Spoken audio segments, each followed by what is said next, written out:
Story 1. He knocked in the same rhythm as my childhood bedtime song. This happened to me in 2017. I had just moved back into my childhood home after my dad passed away. It was in a quiet, rain-soaked suburb outside of Portland, Oregon.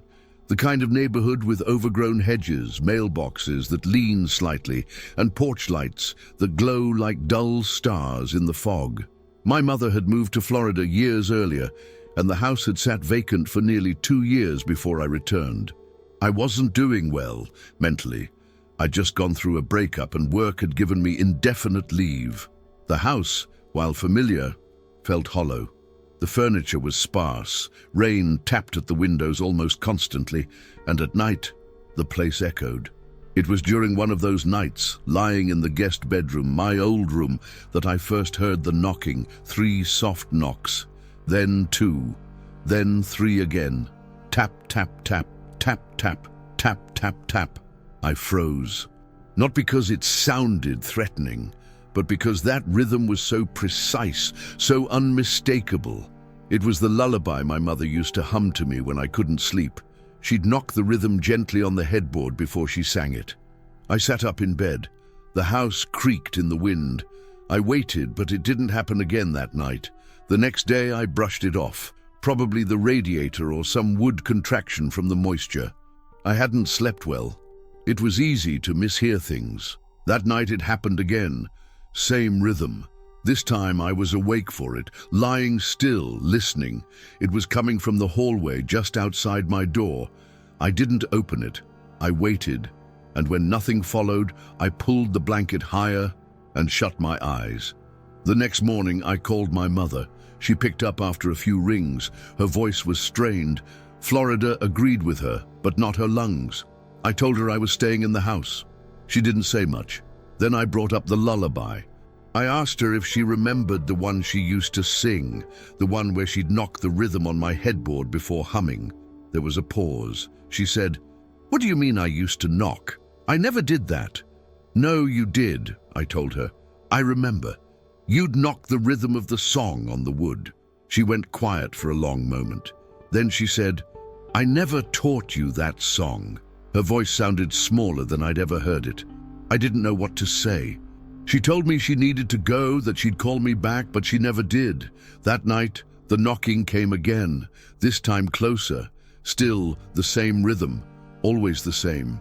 And this time, when I leaned in to listen, I could hear something faint, like someone humming, low and breathy on the other side of the wall.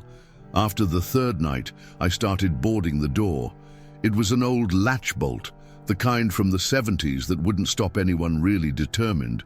But I added a chair under the handle too. I told myself it was for peace of mind, not protection. I hadn't told anyone else about the knocking. My mother hadn't called back. I hadn't followed up. It rained every night. Constant, rhythmic, heavy. The gutters overflowed, and the backyard had become a sponge of mud and moss. But the sound of rain was oddly comforting. At least I knew it wasn't the rain knocking. That night I fell asleep to the white noise of it. I left the hallway light on. I woke up sometime around 3 a.m.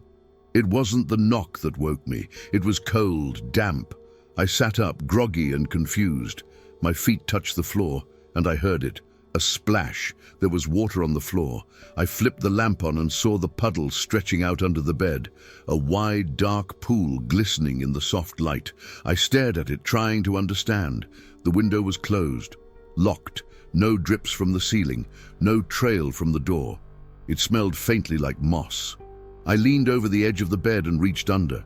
My fingers brushed something hard. I pulled it out. It was a small wooden figure, no taller than my palm, carved roughly but detailed. The face had a smile, a wide, deliberate smile. It was slick with rainwater. I checked the door, still locked, still barricaded. I even checked the windows, the closet, the attic hatch above the hallway. Nothing. I didn't sleep again that night. The next morning, I took the figure out to the trash bin. I buried it beneath a bag of old magazines and snapped the lid shut.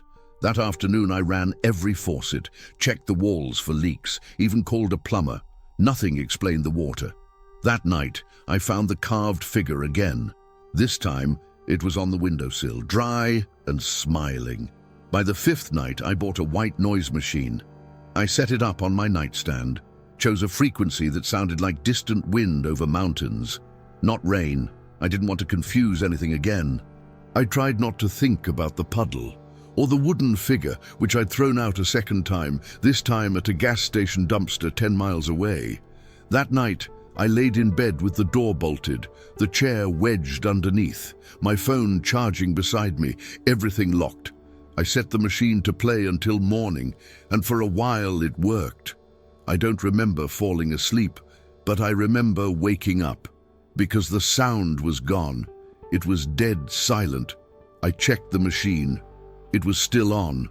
Light glowing blue, but no sound, just the faint mechanical hum of the device itself. I sat up, pulse climbing. Then came the knock. Tap, tap, tap, tap, tap, tap, tap, tap, same rhythm. But this time it was on the window I had locked, latched. With blinds drawn, I didn't move, didn't even breathe. The knock came again. Tap, tap, tap, tap, tap, tap, tap, tap. Then silence. I told myself to get up, to check it, to be rational. But something inside me knew, if I looked, something would change. And it did, because after the third knock pattern, something else came, a voice, soft, just above a whisper, a child's voice. It said, my name, not shouted, not even urgent, just spoken, like how a child might call to their sibling during a sleepover. But it didn't come from the window. It came from behind me. I didn't turn around. I couldn't. I sat there in the silence, the white noise machine humming again now, like nothing had happened, like it had never stopped. The voice didn't speak again. I stayed sitting until daylight bled through the blinds. When I finally turned around, there was nothing there, no figure, no movement, just the wall, the cold. Later, I tried to explain it to a friend of mine who works in neuropsych. She mentioned something called emotionally encoded hauntings. Not ghosts per se, just patterns, things that trigger memories in the deepest parts of the brain. Old sounds, rhythms, phrases that bypass logic and go straight into whatever part of you never quite left childhood. Maybe that's all it was. But the next night, when the knock came again, softer this time, slower, I didn't even open my eyes. And when the voice said my name again, I just whispered back, I remember you now. And it never answered. But the puddle came back. Story 2. There was a woman in the middle of the road, but only when it rained. This started in 2021. I was driving the same route every Thursday night, delivering medical supplies from Spokane to a remote urgent care center near the Idaho border. It wasn't a long drive, maybe 2.5 hours, but I always made it at night to avoid traffic. That stretch of Highway 41 was practically deserted after 11 p.m., especially when it rained. The first time I saw her, I was alone. It was a steady drizzle, the kind that makes the windshield look like it's breathing. I had the defroster on, wipers dragging back and forth in rhythm with the hum of the road. Then I saw her. She was standing in the middle of the road. No movement, no attempt to cross, just standing, wearing something white, long sleeves, hair dark and wet against her neck. She didn't flinch when my headlights hit her, just stood there with her arms at her sides, palms facing out. Her eyes weren't visible. The shadow of her brow kept her face blank. I slammed on the brakes, swerved slightly. The tires screamed, but I managed to stop a few feet in front of where she'd been. But she was gone. There was nothing, no figure, no wet footprints, just the road, slick and empty. I sat there with the engine running. Rain tapped the hood. My hands were shaking, but I told myself it was just a trick of the light, a reflection. I hadn't slept well the night before. The dash cam footage backed that up. I pulled it up on my phone as soon as I parked. Nothing, just road, rain, headlights. A week later, it rained again. Same stretch of road, same delivery time. This time I brought my co-worker Dan with me. He liked the night drives, said they helped him sleep afterward. I didn't say anything about the woman. Halfway through the trip, it started raining again. Not heavy, but dense enough that the air started to feel thick. Dan was dozing off in the passenger seat. I glanced in the rearview mirror, adjusting it slightly. That's when I saw her again. Same position, middle of the road.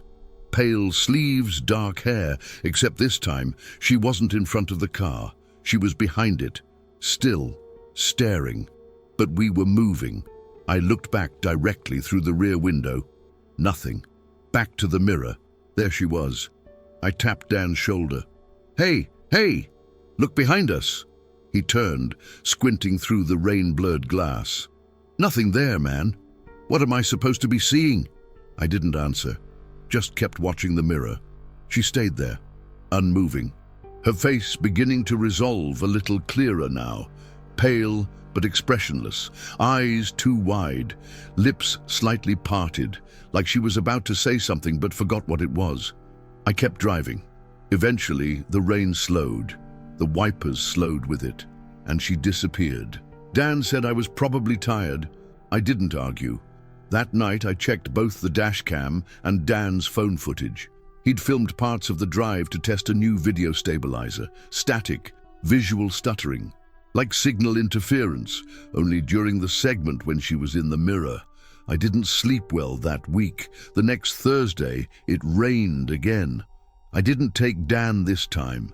She appeared sooner now, not halfway into the trip, only 10 minutes after hitting the stretch near mile marker 106. Rear view mirror, slight fog building on the inside glass.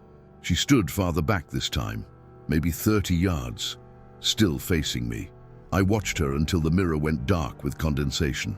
When I wiped it with my hand, she was gone again. I tried to ignore it, told myself it was stress, lack of sleep, suggested maybe I see a doctor. I even skipped the following week's drive, but it kept raining. And when I finally took the route again, clear weather this time, she didn't appear, not once. But I didn't feel relief. I felt tension, like holding your breath before a storm. Because that next Thursday, the rain came back, and so did she. I started researching, not ghosts, not urban legends, just data. I wanted to see if anyone else had ever seen her, if there were accidents on that stretch, reports, anything to validate what I was seeing, or at least give it shape. It didn't take long to find something. Over the past 8 years, there had been 6 missing persons cases within 5 miles of that highway stretch. All women, all local. 3 found dead, 2 found alive, but with memory gaps, and 1 never found at all. I plotted them on a map. 5 of the cases had something in common. Their disappearances happened within a week of heavy rainfall. I cross-checked it with local weather logs. The correlation wasn't perfect, but it wasn't random either. I went deeper. The woman never found. Her name was Elise Marchand, 27 years old, disappeared in 2013 while driving home from a teaching seminar. Last seen near the same stretch I drove every week. The one consistent detail in every witness report? Rain. I pulled up news articles, old forum posts, Reddit threads. A few people mentioned odd sightings in that area. One guy described a woman in white on the shoulder. Another said he swerved to avoid someone in the road, but police never found tire marks or debris. The reports were vague, easily dismissed. But I noticed something else.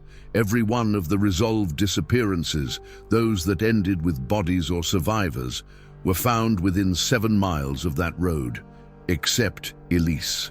I printed a photo of her from an old local archive, black and white, low resolution. I couldn't be sure, but there was something familiar about the posture, the face, even the shape of the hair. It felt like the same woman. I didn't tell anyone what I suspected. Not Dan, not my supervisor. I just kept driving. Every rainy Thursday, I checked the mirror, and there she was.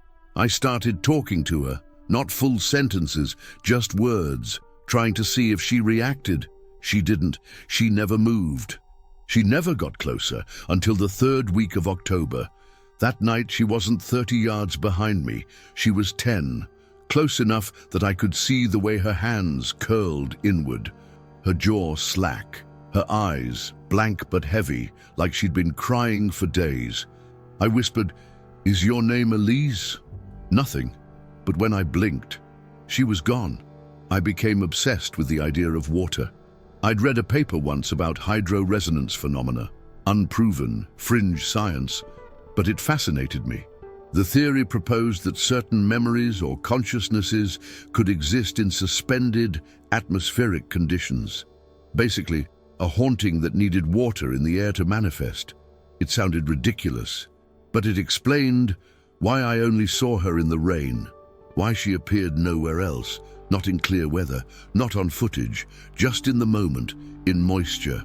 I started keeping a rain gauge in my car, took notes on humidity, checked barometric pressure before each trip.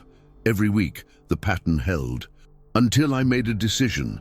The last Thursday of November, I told Dan I wouldn't be returning to the route, that it would be my final run. It rained harder than usual that night, thick, heavy sheets, the kind that seemed to absorb light. I drove the stretch slower, wipers on full speed. The mirror fogged immediately, but I didn't wipe it. I wanted her to appear. At mile marker 106, I pulled over, put the car in park, turned off the wipers. The rain clattered on the roof like fingers. I rolled down the window halfway. Cold air swept in. My breath fogged in front of me. I looked up at the mirror. There she was, 5 feet away, facing me, soaked, pale, still unmoving. This time I didn't speak softly. I said, "I see you." For the first time since the first night, I watched her move. She took one step forward, her lips parted, but instead of sound, she vanished. Not gradually, instantly. The road was empty again, the rain quieter now. I stayed parked for a long time, until I could feel my heartbeat steady, then I drove. The next morning I had a voicemail, unknown number, no transcription available. I played it. There was water in the sound, like the microphone had been dropped into a sink, and beneath it, a voice, thin, gurgling. It said, "Now you've been seen too." That was the last time I ever took that road. But sometimes, when I'm stuck in traffic and the rain hits just right, I catch a glimpse of the mirror, and for a split second, I see her. Not behind the car, inside it. Did you enjoy the content and it made a difference for you? Click on Super Thanks and support our work. Story 3. The rain wasn't falling, it was crawling down the windows. This happened to me in 2019.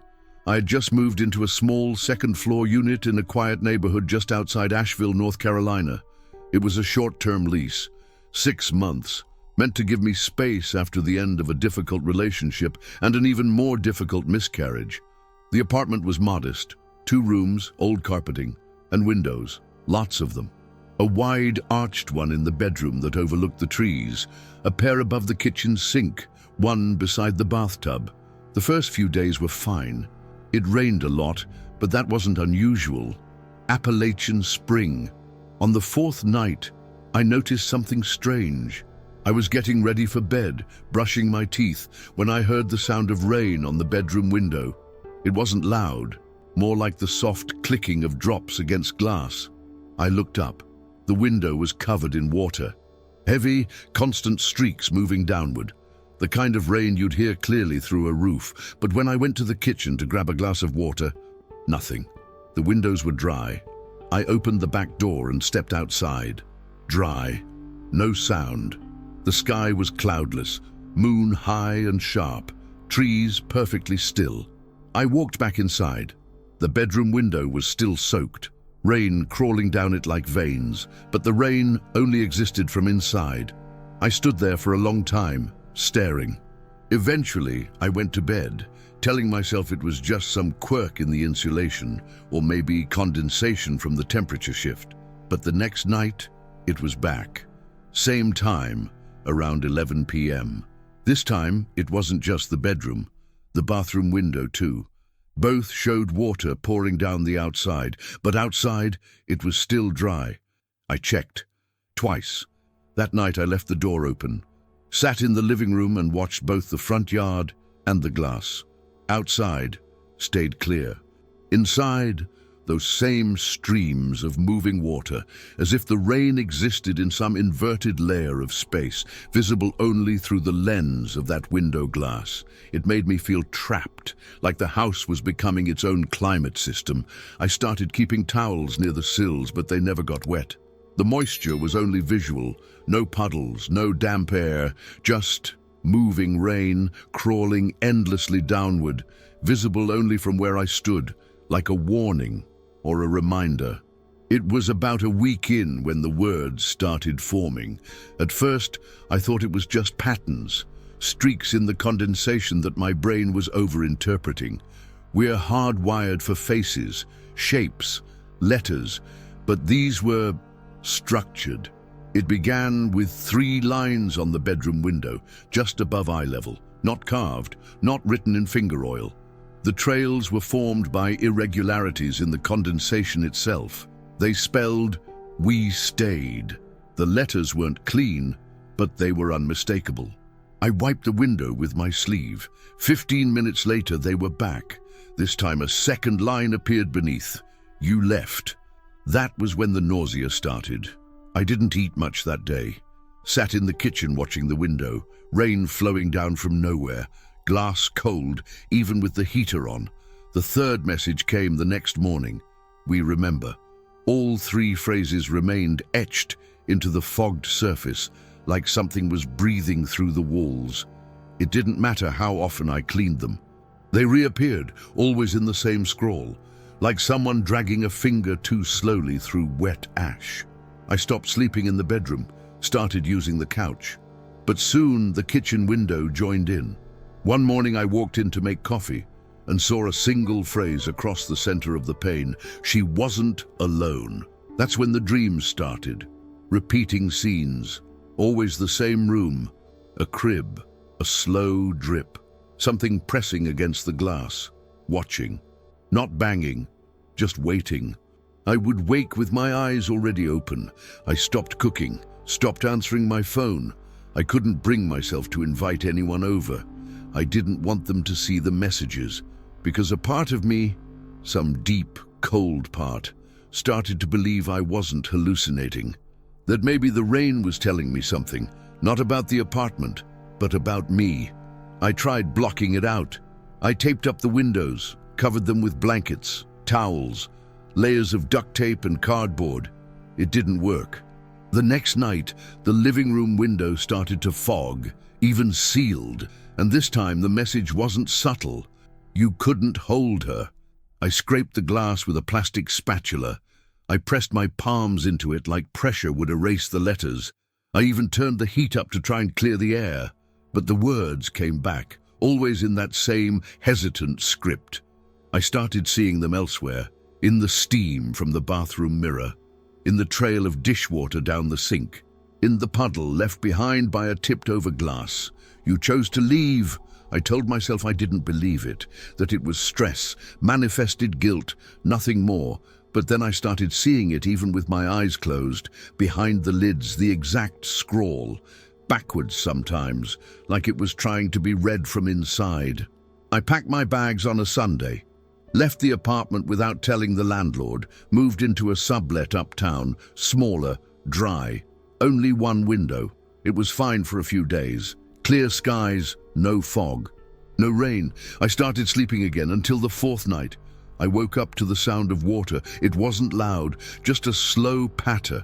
The room was dry, but when I turned toward the window, I saw it. Rain, not falling, but crawling, down the inside of the glass, and in the middle of it, just barely visible from across the room, my name, written backwards, from the outside, like it had been waiting, watching, like the rain itself was not the message, but the memory, still moving, still alive.